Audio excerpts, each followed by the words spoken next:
pupuntahin po natin yung bata na si Edri ngayon dito sa may Kabukiran. Pag-alaman ko po na nandito siya kasama niyang kanyang nanay. Ngayon meron po tayong ibibigay po na panibagong tulong po sa kanya na bigay po ng ating sponsor na si Ma'am. Sana makita po natin. Tara po, samahan niyo po kami mga kabuksi.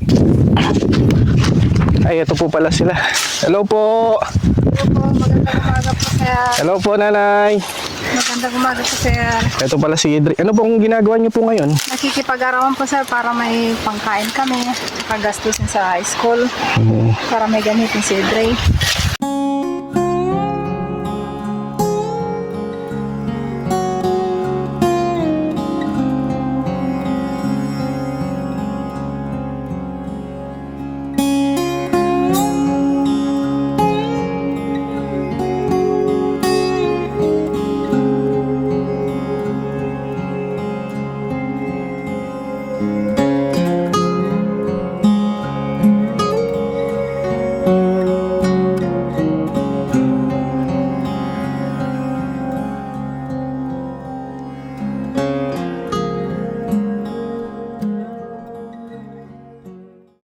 Ano po, naglilinis po kayo dito? Nagkikipag-arawan po kayo ngayon? Arawan po.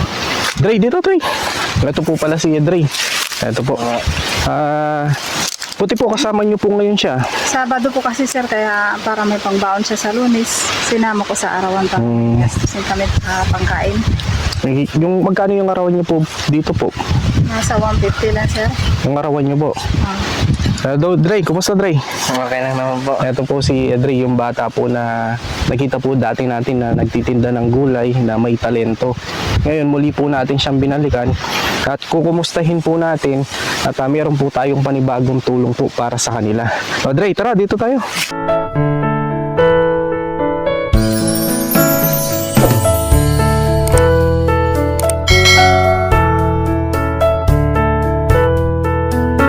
Good morning po. Good morning din po. Magandang umaga din po. Kayo po yung nanay po ni Edri. Ako po yung nanay ni Edrey. Ano pong pangalan po ninyo? Ako po si Lilibet Laksamana. Ilang taon na po? Nasa 40 na po. Si Edri po, nabidyohan namin po dati na naglalakad. Na yun po na nagtitinda ng gulay, tas may talento. At naikwento niya po sa amin na gusto niya mag-aral. Kaso lang po, sabi niya po sa akin na minsan daw po nagbabaon siya, minsan wala. Kaya minsan tinutulungan niya po kayo na sa mga gawaing sa bundok, pagkuha ng gulay. Oh, ganun nga po. Pag wala po siyang pasok, tinutulungan niya po kami. Kasi po pag wala din po kasing arawan, wala silang pambaon. Pinagtsatsaga lang po namin yung arawan para maiahon yung buhay namin sa araw-araw. Kaya nga lagi ko pong pinapangaralan si Edrey na sana mag-aral siya at magtapos para hindi siya gumaya sa buhay namin na kung walang arawan, walang pagkain. Sa ngayon wala yung tatay niya kasi nakipag-arawan din siya para may pangkain kami. At nagpapasalamat din ako kay Sir Boxy kasi isa siyang kinatok ang puso para matulungan kami sa pag-aaral, lalo na si Edrey. Kaya tinuturuan ko nga lagi siya na sana mag-aaral siya mabuti para makatulong din sa aming pamilya. Ngayon po ate, bali grade 10 na po si Edrey, no? Nasa grade 10 na po. Ano po yung pangarap niyo para sa anak niyo po? Gusto ko sana sir na makapag-aral siya para gumaan-gaan yung buhay namin, para matulungan din niya kami pag nakapagtapos siya at hindi lang kami, pati yung mga kapatid niya. Nung pag nakapagtapos, sabi ko nga sa kanya, edukasyon lang yung makakapagtuwid sa ating mahihirap. Kasi kung walang, gaya dito po sa amin, kung walang nagpapaarawan, wala din po kaming kita, namumuso lang po kami. Katulad po ngayon, yung arawan niyo po, nasa 150 lang. Opo sir, pinagtsatsagaan po namin sa init ng araw para may pagkain lang po kami. Dre, ngayon narinig mo yung sinabi sa'yo ng mama mo. Anong gusto mong sabihin ngayon kay nanay mo? Anong gusto mong sabihin sa kanya? Lalo na yung mo sa pag-aaral mo. Nay, nagpapasalamat po kasi nakikita ko po yung pagiging supportive nyo sa akin at nagpapasalamat din po ako kasi ginagawa nyo lahat ng makakaya nyo para sa akin, lalo na sa aking pag-aaral.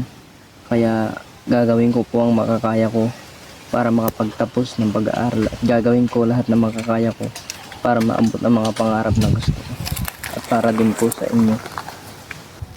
At alam nyo po yung buhay dito sa kabundukan, mahirap kapag gaya nga po ng sinabi ng mama ko na kapag walang arawan, walang makakain. At kapag walang arawan, wala kaming pambaon. Minsan po hindi kami nakakapasok, lalo na kapag wala kaming pagkain kasi walang arawan, hindi nakapagtrabaho ang aking mga magulang. At kaya minsan po sinisikap po na pag wala kaming pasok, sumasama na lang ako sa kanila.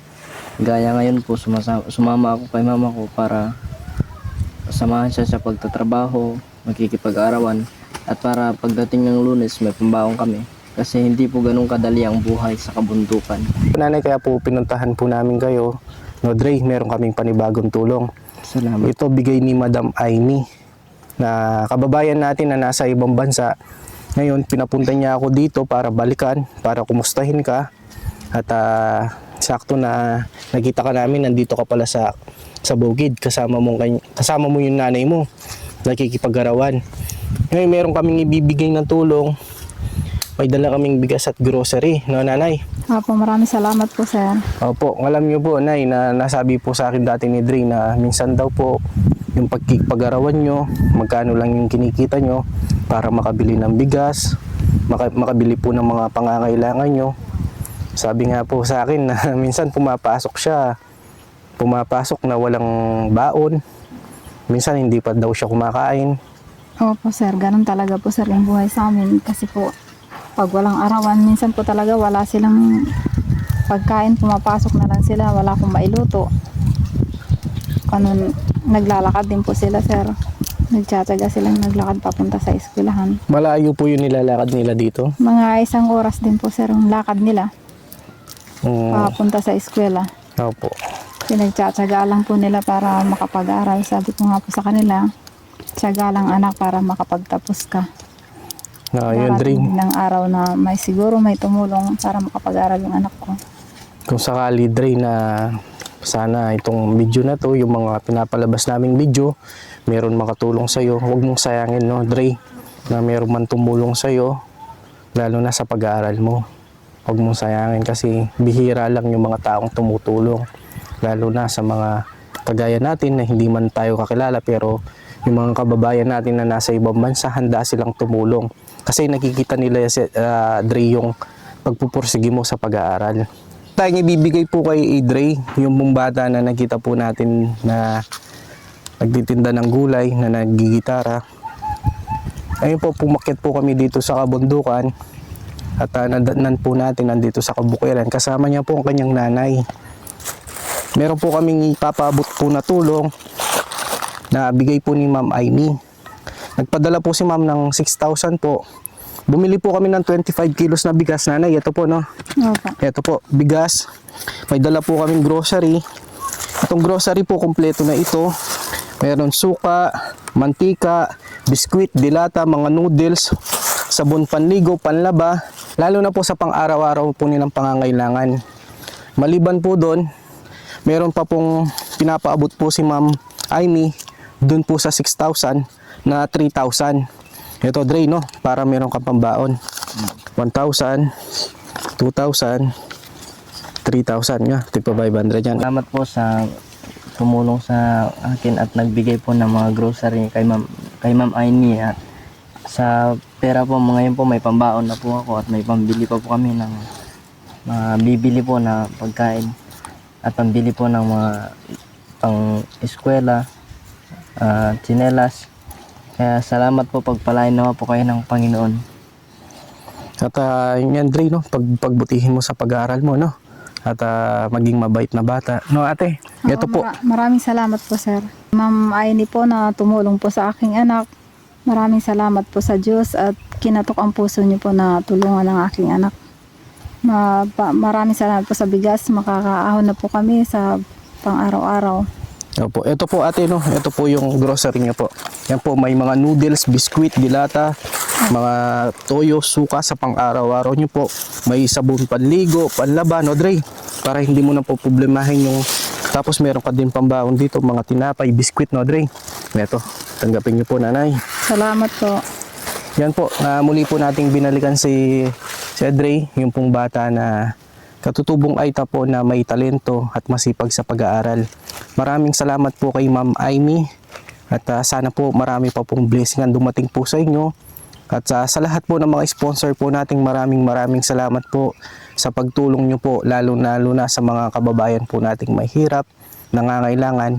Ito pong tulong ito na karapat dapat po na maibigay po sa kanila kasi po yung pong pang-araw-araw nilang pamumuhay, lalo na po yung bata na nagsusumikap. Kaya maraming salamat po ma'am at sa lahat po ng mga manonood at mga subscribers po ni Buxi TV, maraming salamat po. Sana po masuportahan nyo din po ang aking YouTube channel na Buxi TV at yung ating Facebook page na Buxi TV. Sana po masuportahan nyo din po ako. Ma-follow nyo po ako at masubscribe sa aking YouTube channel. Muli po, maraming salamat po. Maraming salamat po sa inyo. Ingatan nawa po kayo at ng Panginoon at God bless po.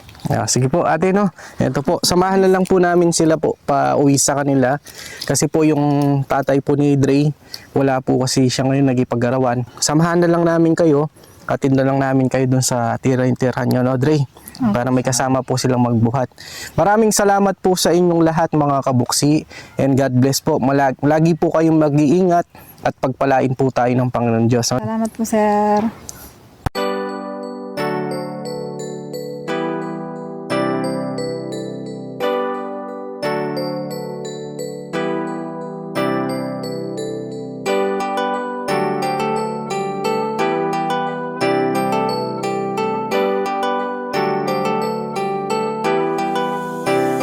Siya ang lagi nyo